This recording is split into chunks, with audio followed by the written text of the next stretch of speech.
Hey, BC here for BC Nephro. Make sure to visit bcnephro.com. Today I'm talking about proteinuria, specifically nephrotic proteinuria, the differential of nephrotic proteinuria, how I think about it.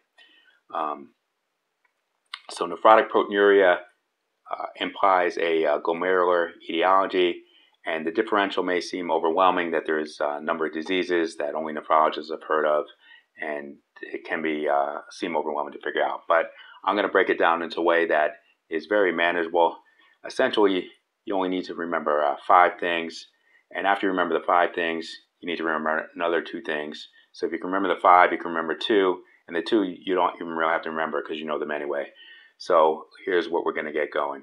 There's 5 primary glomerular pathologies that can cause nephrotic proteinuria, and here they are. The first 3 almost exclusively cause nephrotic proteinuria, and they are minimal change disease, focal segmental glomerulosclerosis, and membranous nephropathy. The other 2 can cause either a nephrotic or a nephritic picture, and those are IgA nephropathy and membranoproliferative glomerulonephritis. So there you have your 5 things. Now, that gets you going. The next thing you think about is, of these 5 things, they can either be primary idiopathic or they can be secondary to something else. What are they going to be secondary to? So they're going to be secondary to one of 3 things, either medications, infectious etiologies, or systemic conditions. So to go through them here in order, the first one we talked about was minimal change disease, can be secondary to medications. The most common medication that would be secondary is NSAID nephropathy. The interstitial nephritis that's described with NSAIDs is manifests as minimal change disease. Second thing, infections. Most commonly described here is hepatitis B.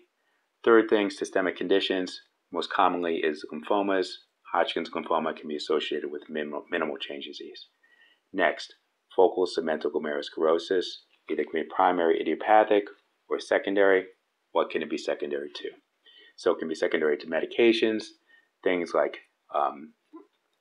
lithium, things like pamidronate are the most common ones described. It can be secondary to infections. Most commonly described infection is HIV.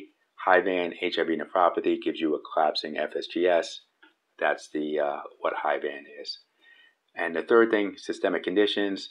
The most common systemic conditions cause a secondary or an adaptive FSGS due to hyperfiltration, and these are obesity and sleep apnea. Third thing, membranous nephropathy. So membranous nephropathy can be primary idiopathic or it can be secondary.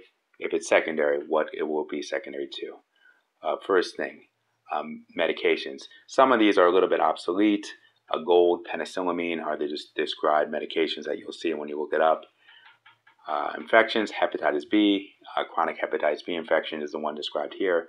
The most common secondary cause would be the systemic conditions. Class 5 lupus nephritis causes a membranous nephropathy and can be associated with solid tumors, most commonly described as with colon cancer. So those are the most common for that one. The next 2 conditions that can cause a nephrotic or nephritic picture, IgA nephropathy and membranoproliferative glomerulonephritis. Now, IgA nephropathy is most commonly going to be idiopathic. You can see a secondary type of IgA nephropathy called IgA dominant infectious glomerulonephritis, but that's going to be caused more of a nephritic picture. And then for membranoproliferative glomerulonephritis, primary idiopathic, but the most common thing you're going to see is secondary, and that's cryoglobulinemia, chronic hepatitis C infection. So there you have it, the 5 things to get you going. They can be primary idiopathic or they can be secondary to either an infectious medication or systemic condition. Now the other 2 things that can cause nephrotic proteinuria, the most common other 2 things you already know anyways, are diabetes and amyloidosis. So for the other systemic conditions that can cause it, there is a list of more rare, obscure things. But these things, if you know the above, you're going to know the vast majority of things, and that's enough to get you going until you get your nephrology consult and kidney biopsy and other things. So this really leads your workup. So we talked about the secondary causes of the 5 conditions and the systemic diseases, and your serologies are going to be based on there. So first of all, the one serology for the primary idiopathic is for membranous. That's the phospholipase A2 receptor antibody. So that's one that a nephrologist will commonly check.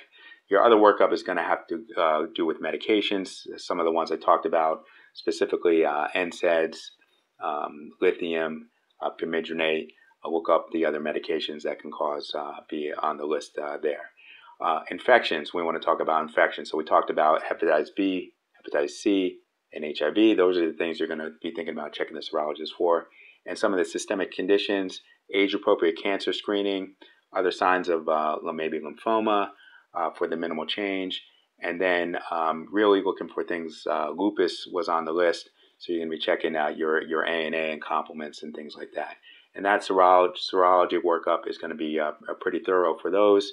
And then for the secondary conditions, you're going to be looking, your workup is going to be looking to see if they have diabetes, which is easy enough. And then to look if they have AL amyloidosis, so you're going to be checking their free light chains and immunofixation studies to screen for that. If you do those things, you have a very comprehensive serologic workup that leads you into the kidney biopsy if needed after that. So there you have it. A way to break down the nephrotic proteinuria evaluation. 5 + 2. You go from there, and you're well ahead of the game.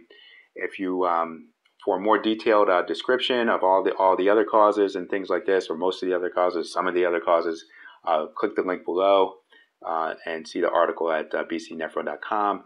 As always, any questions, comments, other things you want to hear about, leave it in the comment section below, or email me at brian@bcnephro.com. As always, have a good one. Till next time.